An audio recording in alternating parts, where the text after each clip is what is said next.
সকালবেলাতে আমি শান্তিতে ঘুমিয়ে আছি, কিন্তু আমার সুখটা আর আম্মু সহ্য হলো না। ওই জমিদার, তোর সকাল হয়নি? সারাদিন কি ঘুমিয়ে কাটিয়ে দিবি? আম্মু, আমি যত বেশি ঘুমানো মাথা তত বেশি ঠান্ডা থাকবে, আর মাথা ঠান্ডা থাকলে আমি চিন্তা করব কিভাবে আসল জমিদার হওয়া যায়। ফাজলামি না করে চুপচাপ উঠে পড়তে বস। আম্মু, লেখাপড়া কে করে বড় লোক হয়েছে? আমার দাদু ক লিখতে কলম ভেঙে যেত, আর সেই দাদুর কতটা জমি দেখেছো? আর এক কথা বল, তাইলে তোকে আমি লাঠি চার্জ করব। না থাক, আমি কোনো কথা বলবো না। সোজা গিয়ে পড়তে বস। ফারজানা তো সেই ভোরবেলা থেকে পড়ে। ফারজানা পড়ে তো আমার কি, আর যারা বেশি পড়ে তাদের মাথা খারাপ হয়ে যায়। না পড়লে ফেল করবি, তখন তোকে বাসা থেকে বের করে দিব। আম্মু, নিউটন বারবার ফেল করতো, কিছুই পড়তো না। সে এখন খুব ফেমাস, আর আমিও একজন নিউটন প্রো হব। লাঠিটা কোথায় রে? আম্মু লাঠি খুঁজতে লাগলো। আমি তাড়াতাড়ি উঠে বাথরুমে চলে গেলাম। বাথরুম থেকে পরিচয়টা দিয়ে দিই, আমি আরফান, খুব শান্তশিষ্ট ছেলে, বাবা মার একমাত্র পোলা। আব্বু ব্যবসা করে আর আমি লেখাপড়া। আমি বাথরুম থেকে বের হয়ে আস্তে করে গিয়ে হালকার উপর দিয়ে বই নিয়ে পড়তে বসলাম, তা না হলে আম্মুর মাথায় রুহু গ্রাস করবে। আমি খানিকক্ষণ পরে খেতে বসেছি, এমন সময় রাহু চলে আসলো। খালাম্মু, তোমার জন্য এই মিষ্টি পাঠিয়েছে। আর ফারজানা, তা কিসের মিষ্টি? রাহুটা হলো ফারজানা, আমাদের বাসার পাশের ফারজানাদের বাসা। ফারজানার আব্বু আর আমার আব্বু একসাথে ব্যবসা করে। আমি চূড়ান্ত মডেলে পরীক্ষায় পাশ করেছি। খাইছে রে, আজ আমি শেষ। তোদের তো রেজাল্ট দিবি না বলেছিল, রেজাল্ট নাকি ব্যান হয়ে গেছে। কে বলেছে খালাম্মু? আরফান বলল যে। সব মিথ্যা কথা বলেছে। আম্মু আমার দিকে রাগী লুক নিয়ে তাকালো, চোখ মোটা করে। ফারজানা যা বলছে তা কি সত্যি? না আম্মু, সব একদম ডাহা মিছা কথা। ওই সেমরি হলো রাহু, ও সবার মাথা ভর করে সবাইকে গ্রাস করে নেয়। ওর কথা একদম বিশ্বাস করো না আম্মু। খালাম্মু, আমার কথা বিশ্বাস করতে হবে না, তুমি স্যারের কাছে ফোন দিয়ে শুনে নাও। এই ছেমরি, তুই আমার বাসায় এসে উল্টাপাল্টা করছিস কেন? তোর সমস্যা কি? আমাকে হুমকি দিচ্ছিস? তোর মতো কুত্তিকে আমি হুমকি দেবো কেন? কি রে আরফান, সত্যি করে বলতো, তুই পাশ করেছিস তো? খালাম্মু পাশ করেছে, তবে কোনো বিষয়ে 40-এর উপরে পায়নি। আম্মু আমার দিকে রাগীভাবে তাকালো। তোকে আর লেখাপড়া করতে হবে না। আম্মুর ভাষণ চলতে থাকলো, তাই আমি তাড়াতাড়ি ব্যাগ নিয়ে কলেজে চলে গেলাম। আমি রাস্তার ধার দিয়ে কলেজে যাচ্ছি, এমন সময় পেছন থেকে ডাক দিল। এই স্যামরা, কেমন বকুনি দিল? তোর তো লজ্জার ভাগ একটু কম আছে, এত বলি তাও আমাদের বাসায় গিয়ে বাস দিস। মুখ সামলে কথা বল, আমি তোর সিনিয়র। জুনিয়র জুনিয়রের মতো থাক, বেশি ঝামেলা করলে এমনটাই হবে। ওরে আমার সিনিয়র রে, কয়দিনের বড় তুই? আমি তোর থেকে 23 ঘন্টার বড়, সুতরাং তোর আগে আমি হয়েছি, আর আমি তোর সিনিয়র। আপনি বলে ডাকবি। ওলে বাবালে, আমি সেই দিন তোকে আপনি বলবো যেদিন তোর বাবার মাথায় চুল গজাবে। ফারজানার বাপ টাকু। এই কথা বলতেই ফারজানা আমার দিকে রেগে তাকালো। তুই আমার সাথে কথা বলবি না। আমি কি তোর বাড়ি যাই, গিয়ে বলি ওগো আমার সাথে কথা বলো, তা না হলে আমি বাঁচবো না। তুই তো আমার বাসায় এসে আমার আম্মুর মাথা খাস আর আমাকে বিপদে ফেলিস। আমি পা চালিয়ে তাড়াতাড়ি কলেজে চলে গেলাম। আমার বাসা থেকে কলেজ 10 মিনিটের পথ, সেই জন্য হেঁটে যাই। কলেজে গিয়ে দেখি আমার বেস্ট বান্ধবী রিয়া বসে আছে। রিয়া আবার ফারজানারও বান্ধবী, কিন্তু আমার সাথে খুব ফ্রি, আমার ক্রাশও বলা যায়। দোস্ত, কেমন আছিস? এই তো ভালো। কলেজ শুরু হতে আর 30 মিনিট বাকি আছে। আমি রিয়ার পাশে গিয়ে বসলাম। রিয়ার গায়ের সাথে গা লাগিয়ে বসি। রিয়া মাইন্ড করে না। দোস্ত, তুই প্রেম করিস না কেন? আমি যে প্রেম করব, কিন্তু তোর মতো একটা মেয়ে পাচ্ছি না। তুই প্রেম কর আমার সাথে। শয়তান, মুখে কিচ্ছু আটকায় না। তুই আমার বেস্ট ফ্রেন্ড। বেস্ট থেকে বয়ফ্রেন্ড বানিয়ে নে। মায়ের খাবি? আমি এভাবে রিয়ার সাথে গল্প করছি দেখে ফারজানা আর ওর কিছু বান্ধবীরা মিলে একসাথে বসে আছে। ফারজানা আর চোখে আমার দিকে তাকাচ্ছে। স্কুলের ঘন্টা বাজলে আমি আর রিয়া ক্লাসে চলে গেলাম। ফারজানা আমার পাশে বেঞ্চে বসে আছে, রিয়া আমার সামনে। ক্লাস করে 2টার সময় বাসায় চলে আসলাম। বাসায় আসার সময় ফারজানা আমার পিছনে পিছনে আসলো। ফারজানা ওর বাসায় চলে গেল। আমি বাসায় যাওয়ার পর ফ্রেশ হয়ে আসার পর আম্মু, কিরে, তুই নাকি কলেজে মেয়েদের বিরক্ত করছিস? আম্মুর কথা শুনে আমি তো আকাশ থেকে পড়ার মতো অবস্থা। বলে কি? কে বলেছে আম্মু এইসব কথা? আমি খবর পাইছি, সতর্ক করলাম। আম্মু কে বলেছে বলো, আমি শুনতে চাই। কে বলেছে তা বলা যাবে না, কিন্তু আর যেন না শুনি। রাহু বলেছে এই কথা? না। আমি খেয়ে চুপচাপ শুয়ে পড়লাম। আমি ফেসবুক লগ ইন করতেই দেখি আমার সব পোস্টে হাহার রিয়েক্ট দিয়ে শেষ করে দিছে। মেজাজ গরম হয়ে গেল। আমি সোজা তার প্রোফাইলে গিয়ে দেখি এটা ফারজানার আইডি। আমি ওর মেসেঞ্জারে মেসেজ দিলাম, ওই সেমরি, তুই আমার পোস্টে হাহার রিয়েক্ট দিলি কেন? আমার ইচ্ছে, তাছাড়া আমার হাসি পেয়েছে তাই আমি হাহা দিছি। কুত্তি, আমার পিক দেখতে তোর হাসি পাই আর তোর লজ্জা নেই? তুই তো বললি আমার সাথে কথা বলবি না, তো আমার পোস্টে হাহার রিয়েক্ট দিলি কেন? আমি মোটেও আগে কথা বলি নাই, তুই আগে SMS দিছিস। তোরে ভালোভাবে বলছি, আমার পিক এ পোস্ট থেকে হাহার রিয়েক্ট তুলে দে, তা না হলে আমি কিন্তু অন্য ব্যবস্থা নিব। কি করবি তুই? আসলেই তোর লজ্জা কম, তা না হলে নির্লজ্জার মতো আমার প্রোফাইল দেখতিস না। তুই আমাকে অপমান করছিস? যাদের কান কাটা তাদের আর অপমান? এখন সব পোস্ট থেকে হাহার রিয়েক্ট তুলে দে, কিন্তু কোনো রিপ্লাই আসলো না। আমি ফেসবুকে গিয়ে দেখি আমার পোস্ট থেকে হাহার রিয়েক্ট তুলে দিছে। একটু পর রিপ্লাই আসলো। তুলে দিছি। আমি সোজা ব্লক করে দিলাম। ওকে আমার লিস্টে রাখা আর বিনা টাকায় গোয়েন্দার রাখা এক ব্যাপার। দুপুরে একটা ঘুম দিলাম। বিকেলে আমি ছাদে গেলাম। গিয়ে দেখি ফারজানা ছাদে ওর ফুল গাছ দেখছে। আমি ছাদে রেলিং ধরে রিয়ার সাথে ফোনে আড্ডা দিচ্ছি। মিম আমার দিকে তাকালো, কোনো কথা বললো না। দেখি ফারজানা ছোট বোন মিষ্টি ছাদে আসলো। আমাকে দেখে মিষ্টি, ভাইয়া কেমন আছো? এই তো বোন, ভালো আছি, তুমি কেমন আছো? মিষ্টির সাথে আমি খুব ভাব। মিষ্টি এবার ক্লাস 4-এ পড়ে। ভাইয়া আমিও ভালো। এই মিষ্টি, আমাদের বাসায় এসো, আমরা ক্যারাম খেলবো নি। আসছি ভাইয়া। মিষ্টি ছাদ থেকে দৌড়ে চলে আসতে লাগলো। ফারজানা মিষ্টিকে কিছু বলতে গেলেও মিষ্টি কর্ণপাত না করে সোজা চলে আসলো আমার বাসায়। আমি আর মিষ্টি আমার রুমে বসে বসে ক্যারাম খেলছি আর গল্প করছি। খেলতে খেলতে রাত 9টা বেজে গেল। একটু পর দেখি ফারজানা আসলো। আয় মিষ্টি, বাসায় চল, রাত হয়ে গেছে। তুই যা আপু, আমি পরে যাব, এখনো অনেকক্ষণ খেলবো। না, আর খেলতে হবে না, আম্মু ডাকে, চল। যা গিয়ে আম্মুকে বল আরফান ভাইয়ার এখানে আছে, তাহলে কিচ্ছু বলবে না। না, তুই বাসায় চল। এই রাহু, তুই আমার রুম থেকে বাইর যা। তুই আমার রুমে থাকলে আমার রুমের মান সম্মান নষ্ট হয়ে যাচ্ছে। ফারজানা সোজা এসে আমার জামার কলার চেপে ধরলো। একদম বেশি কথা বলবি না। আমি আসলাম আমার বোনকে নিতে, তুই আমার বোনকে কেন নিয়ে আসছিস? আমি ফারজানার হাতটা ছাড়িয়ে ধাক্কা দিয়ে সরিয়ে দিয়ে, তোকে তো আমি ডাকিনি, তবুও তুই আসলি কেন? তোর লজ্জা করে না একটা পুরুষের রুমে আসতে? ফারজানা এদিক ওদিক তাকিয়ে, কই পুরুষ মানুষ? তাকে তো দেখছি না। আমি পুরুষ মানুষ। পুরুষ, তাও আবার তুই? তুই আমার থেকে পিচ্ছি, আর তুই গিয়ে হরলিক্স খা, তারপর বড় হয়ে এসে বলিস যে তুই পুরুষ। কি? যত বড় মুখ না তত বড় কথা। আমি সোজা গিয়ে ফারজানার চুলের মুঠি ধরলাম। এরপর ফারজানা আমার 2 কান চেপে ধরলো।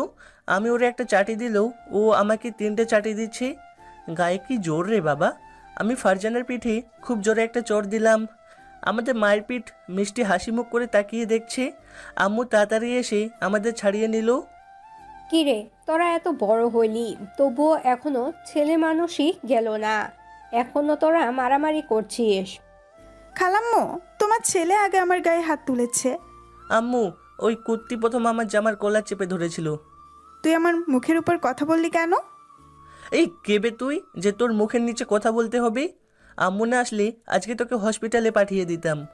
তবে আয় দেখি তোর গায়ে কত জোর। আমিও এগিয়ে গেলাম আর ফারজানাও আবার রুখে আসলো। আবার হাতাহাতি হলো। আমি ফারজানার চুল ধরে আর কয়েকটা কষিয়ে দিলাম। ফারজানাও আবার কান দুইটার সিঙ্গেল জ্বালিয়ে দিল। আম্মু আমাদের দুইজন রে আটকে রাখতে পারছি না, কিন্তু মিষ্টি হাসিমুখ হয়ে আমাদের কাণ্ড দেখছে। কেমন পিঠা ঢোল বাজিয়ে দিলাম। তোর কানেও সিগন্যাল জ্বালিয়ে দিছি। আমি ফারজানার পিঠে কয়েকটা কেল ঘুষে অনেক জোরে দিয়েছি। ফারজানা হাঁপিয়ে পড়েছে, নাকটা লাল হয়ে গেছে। তোরা কি এখনো ছোট যে মারামারি করছিস? এই ফারজানা, চল তোদের বাসায় দিয়ে আসি। তোকে দেখে নিব, দেখবি সুযোগ পায় আবার দেব।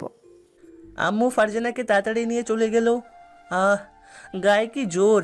এত জোর আসে কোথা থেকে? আমার কান দুইটা জ্বলে যাচ্ছে। আমিও কয়েকটা দিছি। মামুনি, সহ্য করো তুই। আম্মু ফারজানাদের বাসায় দিয়ে এসে, তুই কি এখনো বাচ্চা যে মারপিট করছিস? ওই শাকচুন্নি প্রথম আমাকে অ্যাটাক করেছি। ওর পিঠে দাগ কেটে গেছে। ঠিক হয়েছে, আমার সাথে পাঙ্গা নিতে আসা। আহ, কি হয়েছে? কানে ব্যথা, আমার কান লাল করে দিছি। তোরা আর বড় হবি না, চল খেয়ে নে। আমি খেয়ে দিয়ে শুয়ে পড়লাম। সমস্ত গায়ে আর কানে ব্যথা।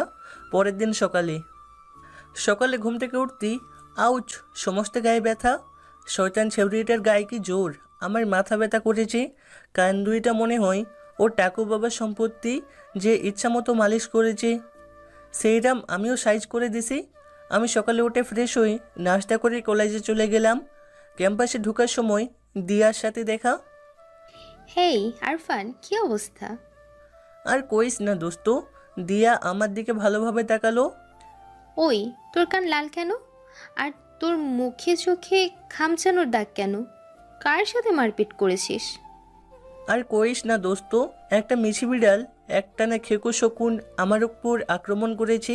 পেছনে তাকিয়ে দেখি ফারজানা আমার দিকে তাকিয়ে ফুলছে। বলিস কি, দেশে তো এখন শকুন নেই। শাট আপ, যা মুখে আসছে তাই বলছিস। আমাকে কি মাগনা পাইছিস? তো তো তুই আর কে বে তুই, যে তোকে সম্মান দিয়ে কথা বলতে হবে? তোর সাইজ তো হোটেলের সাবানের মতো চুপসে গেছে। মুখ সামলে কথা বলিস। আমি শকুন? না, তুই হইলি শকুন প্রো, শুধু ডানা নেই, তাহলে পুরাই শকুন। পাবলিক প্লেসে কিছু বললাম না। আমি তোর মতো নিচু না। যা যা, রাস্তা মাফ ডাইনি। আমি আর দিয়া চলে আসলাম। আমি আমার বন্ধুদের সাথে বসে আড্ডা দিচ্ছি। ফারজানা, দিয়া আর তাদের কিছু বান্ধবীরা এক জায়গায় বসে আছে। ঘন্টা দিলে আমরা ক্লাসে চলে যাই। ক্লাস করে টিফিনে বসে আছি, এমন সময় দিয়া আসে। তুই আর ফারজানা কালকে মারপিট করেছিস কেন? তুই দালালি করতে আসছিস? দিয়া আমার পাশে বসলো। কুত্তা, আমাকে দালাল বলছিস কেন? ফারজানার গায়ে পায়ে সব ব্যথা, ওকে এত জোরে মেরেছিস কেন? ও লে বাবা, ওই শাকচুন্নি আমার উপর আক্রমণ করেছি, আজ আমি ছেড়ে দিব? তোর আর ভালো হবি না। তুই আমার সাথে থাকলে আমি খুব ভালো হয়ে যাব। তোর সব কথা শুনে চলবো। আমি কিন্তু তোর কান টেনে গণেশের মতো বানিয়ে দেব। তুই আমার বেস্ট ফ্রেন্ড, বুঝলি? এর বাহিরে যেন না যাই। আর সামনে পরীক্ষা, একটু মন দিয়ে পড়। তোর মনটা দে, আমি পরে মুখস্থ করে দেব। তোর মায়েরই দরকার। এটা বলে দিয়ে চলে গেল। আমি আর বাকি কয়েক ক্লাস করে বাসায় যাচ্ছি। ফারজানাও তার বান্ধবীদের সাথে বাসায় যাচ্ছে। ওকে দেখে আমার মাথায় দুষ্ট বুদ্ধি চাপ দিল। আমি ওকে শুনিয়ে শুনিয়ে বলতে লাগলাম, ও এম্মা, আমার গায়ে এত জোর! কালকে একটা শকুনকে এত সুন্দর করে মাইর দিলাম যে হাঁটতে পারছে না। চুলের মুঠিতে এমনভাবে ধরেছিলাম যে আর একটু জোরে টান দিলে টাক্কু মইনুলের মতো হইতো। ফারজানার আব্বুর নাম মইনুল টাক্কু, তাই আমি টাক্কু মইনুল বলি। কিন্তু আমার তো আর দয়া শরীর, তাই মাফ করে দিলাম। ফারজানা আমার দিকে এগিয়ে আসতে লাগলো। আমি দ্রুত গতিতে চলতে লাগলাম। হারামজাদা, কথাগুলো দাঁড়িয়ে বল, দেখি তোর সাহস। তোর মুখ ভেঙে দিব। ওই শাকচুন্নি, সাহস থাকলে ধরে দেখা। চুলওয়ালা লোকের ব্যাটা, কথাগুলো তুই দাঁড়িয়ে বল। আমি দাঁড়ালাম। আই দেখি তোর কেমন ক্ষমতা। ফারজানা আমার দিকে এগিয়ে আসলো। আমার সামনে আসতেই মাটি থেকে এক মুঠি বালু তুলে ফারজানা সুন্দর চুলে দিয়ে দিলাম। দিয়ে হোয়েসেন বোল্টের বেগে দৌড়ে দিয়ে বাসায় চলে আসলাম। শুনতে পেলাম ফারজানার কিছু মিষ্টি ভাষায় গালাগালি। তোকে দেখে নিব। এক দৌড়ে বাসায় চলে গেলাম। হাঁপিয়ে গেছি। আমাকে হাঁপাতে দেখে আম্মু, কিরে হাঁপাচ্ছিস কেন? কি হয়েছে? আর বলো না আম্মু, একটা কুকুর তাড়া দিছে। কুকুর তোকে তাড়ালো কেন? কি করেছিলি তুই? জানোই তো, ভালো মানুষের শত্রু বেশি। কি কথা আর কি উত্তর দিচ্ছিস? কিছু না, ক্ষুধা লাগে, ভাত দাও। আমি খেয়ে দিয়ে শুয়ে পড়লাম। এফবিতে যেতেই দেখি দিয়া লাইনে আছি। দিয়া, কি করিস রে জানিমান? ফাজিল, আমার সাথে মস্করা করিস? জানেমান মানে কি? আমি তোর সাথে মশকরা করব না তো কার সাথে করব? চুপ, বেশি কথা বলবি না। ওই, আমার আর ভালো লাগছে না সিঙ্গেল থাকতে, প্লিজ ডাবল করে দে। আয়নার সামনে গিয়ে দাঁড়া, ডাবল হয়ে যাবি। ধুর, আমার একটা গার্লফ্রেন্ড খুঁজে দে তোর মতো। আচ্ছা, বিকালে ডাউনলোড করে দিয়ে দেব। বাহির থেকে আব্বু আমাকে ডাকলো, আমি আব্বুর সামনে গেলাম। আরফান, এই ফাইলগুলো মইনুলের কাছ থেকে সিগনেচার করিয়ে নিয়ে এসো, যাও। সর্বনাশ, আমি তো ফারজানাদের বাসায় গেলে ফারজানা মিসাইল ছুড়ে দিবে আমার উপর। আমি ফারজানার সুন্দর চুলে বালু দিয়েছি। আব্বু, আমাকেই যেতে হবে? হ্যাঁ, গিয়ে দিয়ে এসো। এ তো আর বেশি দূরে নয়, রাস্তার এপাশ আর ও পাশ। না, আসলে আমি পড়তেছিলাম, আমার না অনেক পড়া আছে। বাবা, ভূতের মুখে রাম নাম। যা, এখনই গিয়ে দিয়ে আয়। আম্মু, তুমি যাও না প্লিজ। কেন, তোর যেতে সমস্যা কি? ওদের বাসায় একটা কুত্তি আছে, আমি কলেজ থেকে আসবার সময় লেলিয়ে দিয়ে এসেছি। তার মানে তুই ফারজানাকে রাগিয়ে দিয়ে এসেছিস? না না, আমি কিছু করিনি। চুপচাপ গিয়ে দিয়ে আসবি, ব্যাস। ধুর, ভাল লাগে না। আমি ফাইলগুলো নিয়ে জমের দুয়ারে পা বাড়ালাম। আমি ফারজানাদের বাসার সামনে গিয়ে কলিং বেল বাজালাম। আন্টি খুলে দিল। আরফান, কেমন আছো? ভেতরে এসো। না আন্টি, আমি যাব না। এই ফাইলগুলো আঙ্কেলের কাছে দিয়েন, সিগনেচার করিয়ে তারপর মিষ্টিকে দিয়ে আসতে বললেন। তোমার আঙ্কেল বাসায় আছে, তুমি আসো, এক্ষুনি সিগনেচার করে দিচ্ছি। আন্টি আমাকে জোর করে নিয়ে গেল। আমি শুধু দেখছি ফারজানা কোথায়। আমাকে দেখলেই তো খেপে যাবে। আমি ফাইলগুলো নিয়ে আঙ্কেলের দিয়ে বাহিরে আসছি, আর পেছন থেকে কেউ আমাকে একটা গামছা দিয়ে আটকে টেনে সোজা গ্রিলের সাথে বেঁধে দিল। তাকিয়ে দেখি ফারজানা এই কাজটা করেছি। ওই, এটা কি করলি? দেখ এবার কি করি। ফারজানা একটা ব্যাস্কেট নিয়ে এসে আমার মাথায় ঢেলে দিল। তার ভেতরে পচা আলু, পচা টমেটো, শাকসবজির উচ্ছেষ্ট অংশ সব আমার মাথায় আর সমস্ত গায়ে দিল। ওই কুত্তি, কি করলি এটা? তোকে আমি ছাড়বো না। আমার চিৎকার চেঁচামেচি শুনে আন্টি আর আঙ্কেল বাইরে চলে আসলো। তারা আমার এই অবস্থা দেখে অবাক। আন্টি আমার হাতে বাঁধা গামছা খুলে দিল। আরফান, তোমার এই অবস্থা কিভাবে হলো? আপনার গুণধর্মে আমার এই অবস্থা করেছি। কুত্তি, আমি তোকে দেখে নিব, মনে রাখিস, এক মেঘের শীত যায় না। ফারজানা, কেন এমন করলি? আরফানের গায়ে এসব দিলি কেন? শয়তান, আমার মাথায় বালু দিয়েছিল কেন? আমি তার প্রতিশোধ নিলাম। আরফান আমাদের বাসায় এসেছে, এমন কেন করলি? আর কোনোদিন যেন এমন আর না হয়, মনে থাকবে? ওর যে রাস্তায় আমার মাথায় বালু দিয়ে চলে গেছে, তার বেলায় কি? আমার বিচার কই? তোরা আর কোনোদিনই বড় হবি না, ছেলে মানুষই থেকে যাবি, ছোট থেকেই যাবি। আমি ওর থেকে বয়সে বড়, আমাকে সম্মান দিয়ে কথা বলতে বলবে। ওই শাকচুন্নি, তুই বয়সে বড়, তা আমার কি? একটু হরলিক্স চেটে চেটে খাচ্ছি, তাহলে একটু লম্বা হতে পারবি। সাইজ তো তোর মোটু পাতলু জনের মতো। আম্মু দেখলে তোর কথা শুনলে তাহলে ওর কি অবস্থা করা উচিত তুমিই বলো। আরফান, তুমি বাসায় যাও, গিয়ে ফ্রেশ হয়ে নাও। তোকে দেখে নিব তোকে। আমি রাগে গজগজ করতে করতে বাসায় চলে আসলাম। আমার অবস্থা দেখে আম্মু অবাক। তোর এই অবস্থা কেমন করে হলো? আমি কোনো কথা না বলে সোজা বাথরুমে চলে গেলাম। সাবান দিয়ে গোসল করে বাইরে আসলাম। কি বাজে গন্ধ, সমস্ত গা রাগে জ্বলে যাচ্ছে। তোর ওই হাল হলো কিভাবে? তুমি তো আমাকে পাঠালে মিসাইলের মুখে, এখন আবার জিজ্ঞাসা করছো কেমনে হলো? ফারজানার সাথে আবার ঝগড়া করেছিস? আচ্ছা, তোদের কি কোনোদিনও মিল হবে না? আমি ফারজানাকে দেখে নিব, আমার উপর পচা সবজি ফেলার প্রতিশোধ আমি নিয়েই ছাড়বো। এটা বলে আমি আমার রুমে চলে গেলাম। আমি প্ল্যান করতে থাকলাম কিভাবে এর প্রতিশোধ নেওয়া যায়, কি করলে ওকে হেনস্থা করে যায়। ভাবতে ভাবতে ঘুমিয়ে পড়লাম। সূর্য ডুবো ডুবো ভাব। এমন সময় ঘুম ভেঙে গেল। আমি ফোনটা নিয়ে ছাদে চলে গেলাম। গিয়ে দেখি ফারজানা ও তার কিছু বান্ধবী, তার চাচাতো বোন ওদের ছাদে বসে আড্ডা দিচ্ছে। কি করব, কিভাবে প্রতিশোধ নিব?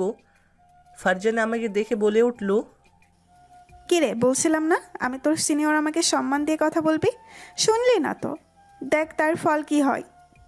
দেখে নিব তোকে আমি, তুই চিনিস না আমাকে।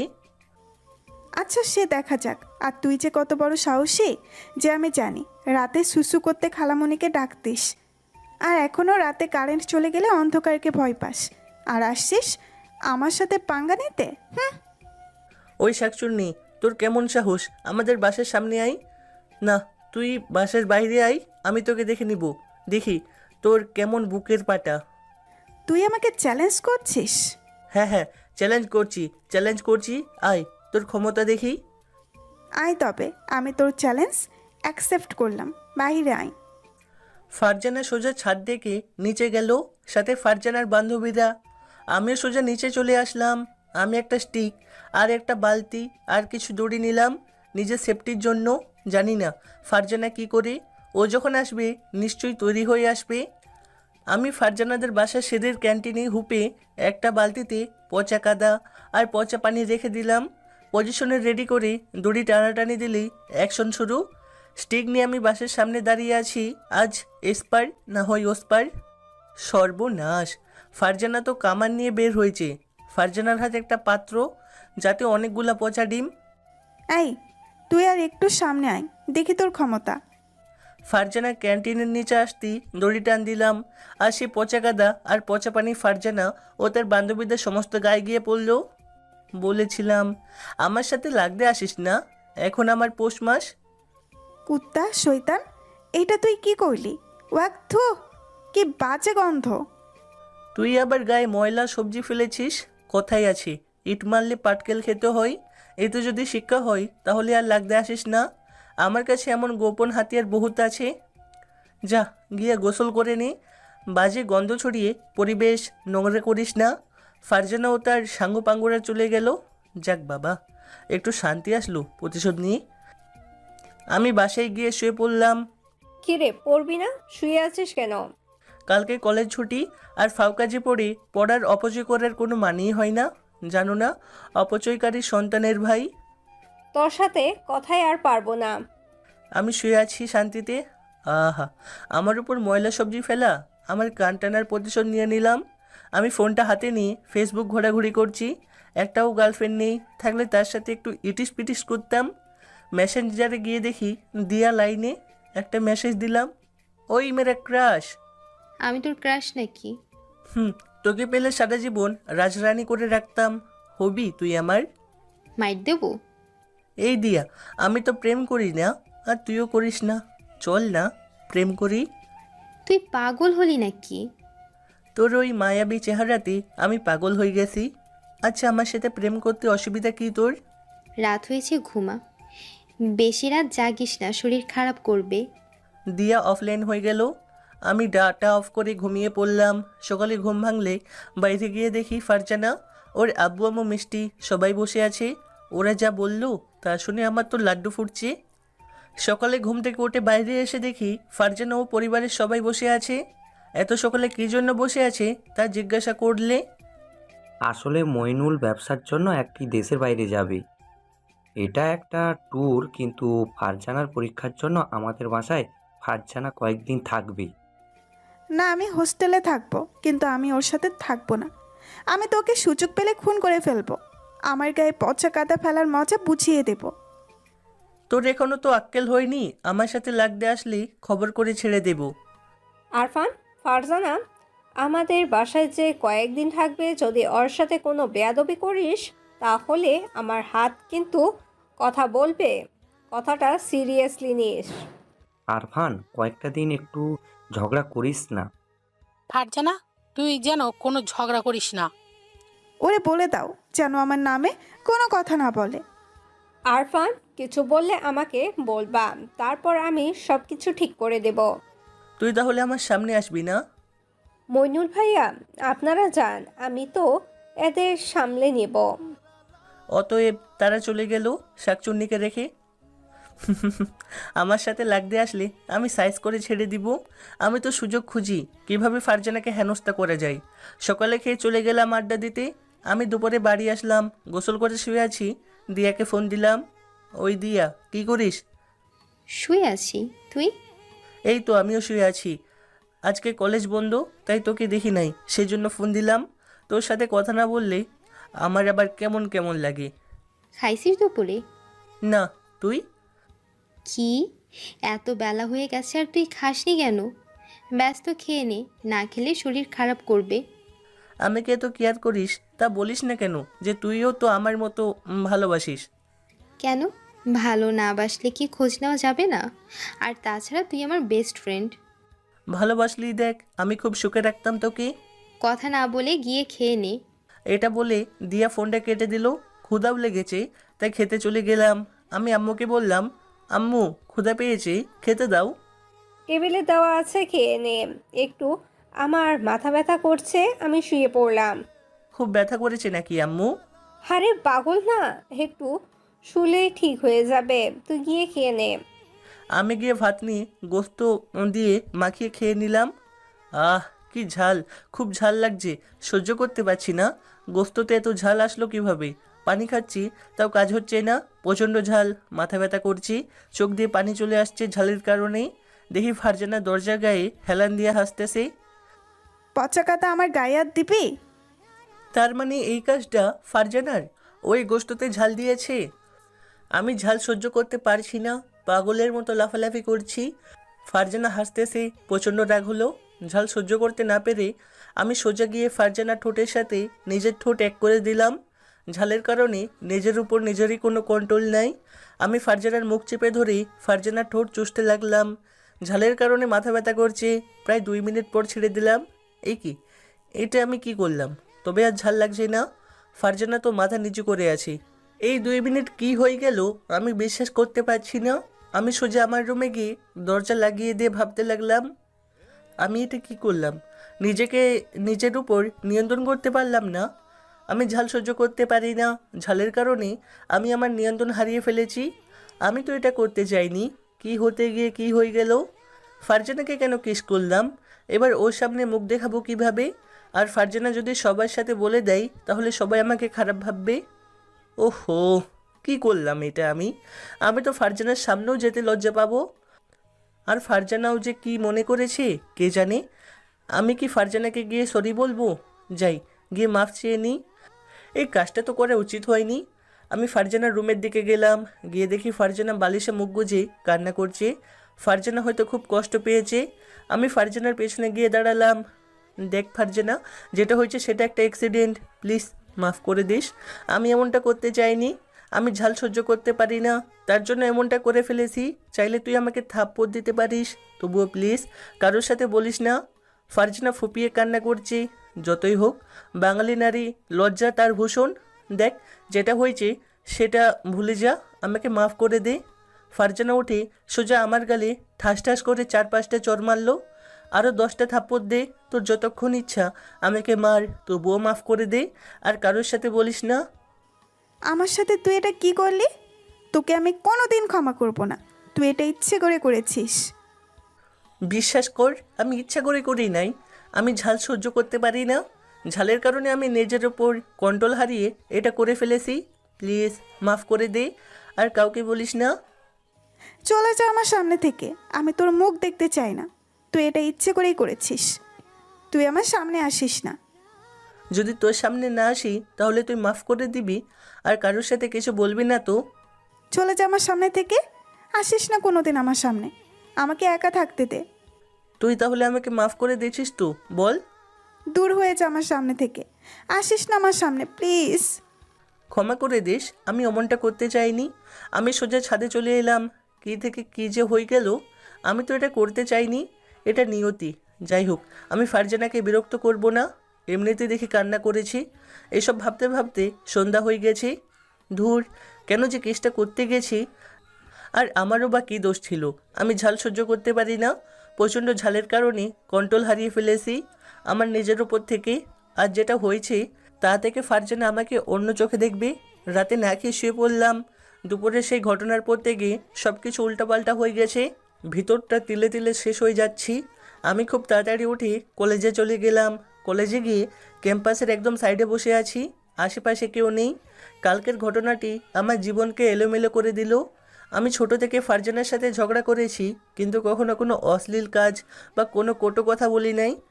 ফারজানা আমাকে ওর সামনে যেতে নিষেধ করেছে, আর আমিও কিভাবে যাব ওর সামনে, কোন মুখ নিয়ে যাব? মন খারাপ করে বসে আছি, পেছন থেকে দিয়া বলল, তুই এখানে বসে আছিস কেন? মন খারাপ নাকি তোর? না কিছু না। কিছু তো একটা হয়েছে, বল আমার সাথে। আমি তো তোর বেস্ট ফ্রেন্ড, আমাকে বল। আমার ভালো লাগছে না, তাই আমি উঠে ক্লাসে চলে গেলাম। দিয়ে আমার এমন কাজের জন্য অবাক হয়ে গেছে। দিয়ে আমার পেছন পেছন আসতে লাগলো। আমি ক্লাসে গিয়ে বসলাম। দিয়ে আমার পাশে বসে, আরফান কি হয়েছে বল, আমার সাথে কথা বলছিস না কেন? ভালো লাগছে না, প্লিজ বিরক্ত করিস না। আমি তোকে ভালোবাসি না তাই আমাকে অ্যাভয়েড করছিস? আরে না, এমনি আমার মন খারাপ। না তো, তুই মিথ্যা কথা বলছিস। সর, ভাল লাগছে না, বাসায় যাব। আমি বাসায় চলে আসলাম। আসার সময় দেখি ফারজানা কলেজে যাচ্ছে। ওকে দেখে অন্য পথ দিয়ে আসলাম। কি করব, 2 মিনিটের কাজের জন্য আমার সব কিছু এলোমেলো হয়ে গেছে। আমার বাসায় আসার পর আম্মু জিজ্ঞাসা করলেন, কি রে, এখন বাসায় আসলি কেন? কলেজ করলি না? ভাল লাগছে না তাই চলে আসলাম। আমি আর কোনো কথা না বলে রুমে চলে আসলাম। রুমের দরজা বন্ধ করে শুয়ে আছি। আচ্ছা, আমি তো কোনো ছ্যাঁকা খাইনি, তা এত কষ্ট পাচ্ছি কেন? ফারজানার সামনে যেতে আমার লজ্জা লাগছে। কি করব? আমি কি আপাতত বাসা থেকে চলে যাব? কিন্তু বাসা থেকে চলে গিয়ে আম্মুকে ছেড়ে তো থাকতে পারবো না। কালকে সারা রাত ঘুমাই নাই, হালকা ঘুম আসলো। আমি ঘুমিয়ে পড়লাম।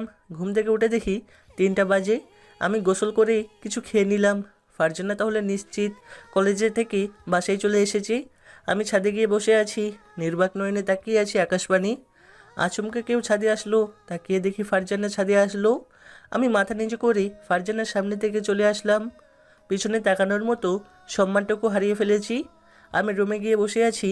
দেখি দিয়া অনেকগুলো মিস কল দিয়েছে। আবার দিয়া ফোন দিল। ওই আরফান, কি হয়েছে তোর? কলেজ থেকে এভাবে চলে আসলি যে, কি হয়েছে বল? আমাকে অ্যাভয়েড করে চলছিস কেন? আসলে আমার শরীর খারাপ করেছিল, তাই চলে আসছি। তা আমাকে বলে গেলি না কেন যে তোর শরীর খারাপ করছে? খেয়াল ছিল না, রাখছি রে। এটা বলে ফোনটা কেটে দিলাম। সন্ধে আমি রুমে বসে আছি বই খুলে, তা না হলে আম্মু কথা শোনাবে। আম্মু আমাকে খেতে ডাকে, আমি পরে খাবো। না, তুই এখন আয় তো, তা না হলে একসাথে আসলে ঝগড়া করবি। তার মানে ফারজানা নেই। আমি খেতে গেলাম, ভাত কিছুটা খেলাম। দেখি ফারজানা আসছে খেতে। ফারজানা আসতে আমি প্লেটে হাত ধুয়ে চলে আসলাম। আমার এমন কাজের জন্য আম্মু জিজ্ঞাসা করলো, কি রে, সম্পূর্ণ খেলি না কেন?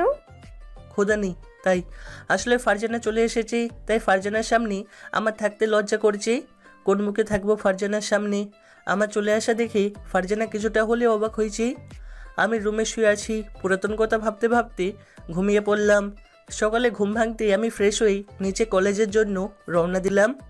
খেয়ে যা। না, এসেই খাবো। আমি হাঁটতে হাঁটতে কলেজে যাচ্ছি। পেছনে ফারজানা আসছে।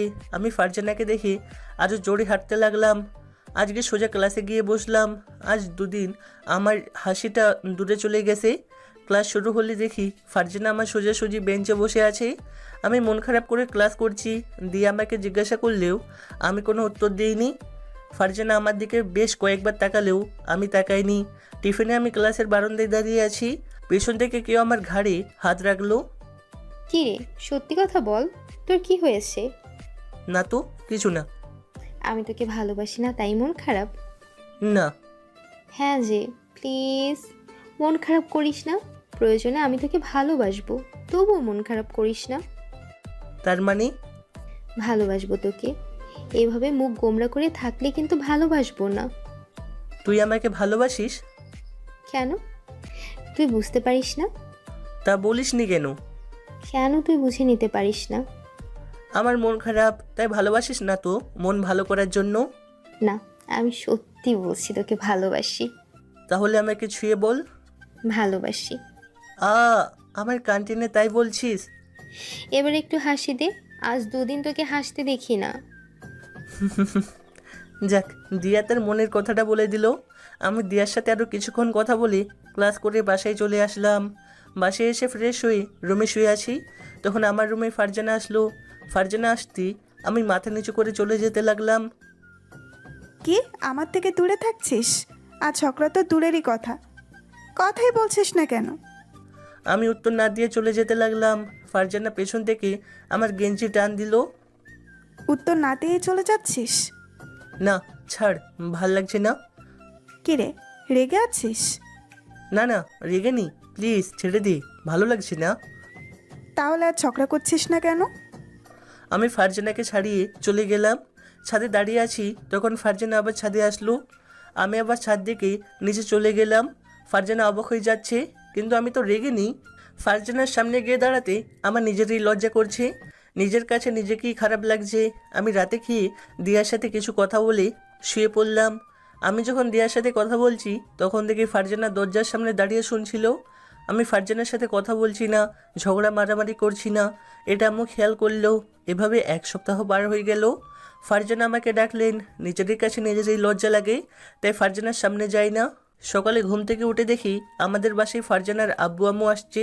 তারা কাল রাতে বাসায় আসছে।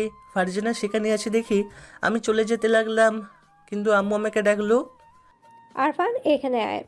আমি গিয়ে বসলাম। কিরে, কি হয়েছে তোর? তুই তো আর ফারজানার সাথে ঝগড়া করছিস না, আর কথাও বলছিস না। ভালো হয়ে গেলি নাকি? আমি বলতে যাব তার আগে ফারজানা খালাম্মা, আমি বলছি। ফারজানা যেটা বলল তা শোনার জন্য আমি প্রস্তুত ছিলাম না। আম্মু আমাকে জিজ্ঞাসা করলো, কিরে আরফান, কি হয়েছে? তুই মিমের সাথে আর কথা বলছিস না কেন? না মানে আসলে। আমি বলছি। এটা বলে মিম পুরো ঘটনাটা বলল। কি মেয়ে রে বাবা, একটুও লজ্জা করলো না। আমি তো লজ্জায় মাথা নিচু করে বসে আছি। কোনো রকম উঠে চলে আসলাম আমার রুমে। ওদিকে বাবা মা আর মিমের বাবা মা আলোচনা করছি।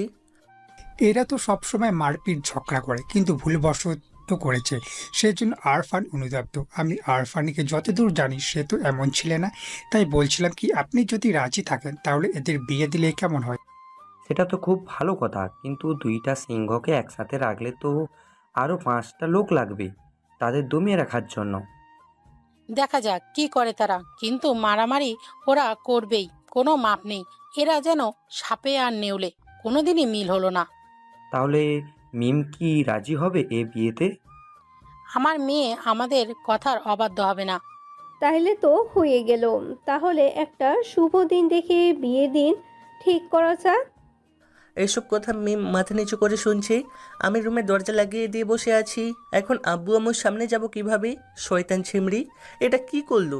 আমি রুমে দরজা লাগিয়ে দিয়ে বসে আছি, তখনই দেখি মিম আমার রুমে আসলো। আমি মাথা নিচু করে বসে আছি। তাহলে এবার পালাবি কোথায়? তুই কেন বললি ওসব কথা? তোর কাছে আমি অনুরোধ করেছিলাম, তাও তুই এটা করলি, বলে দিলি সবাইকে। কেন? তুই আমাকে পছন্দ করিস না?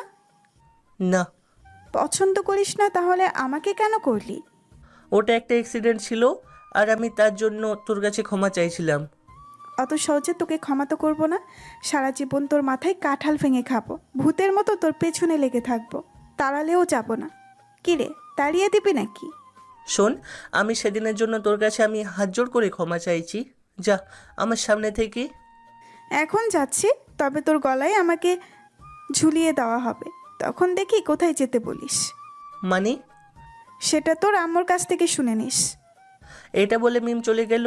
ও কি বলতে চাইছিল আর কি জানতে বলল আম্মুর কাছ থেকে?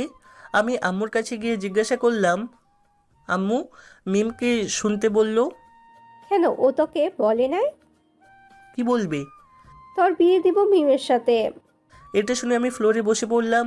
আমি তো দিয়াকে ভালোবাসি, আর দিয়াও আমাকে ভালোবাসি, কিন্তু মিমের সাথে আমার বিয়ে হলে যে দিয়াকে ঠকানো হবে, আর আমি যে দিয়াকে খুব ভালোবাসি, আমি মিমকে বিয়ে করতে পারবো না।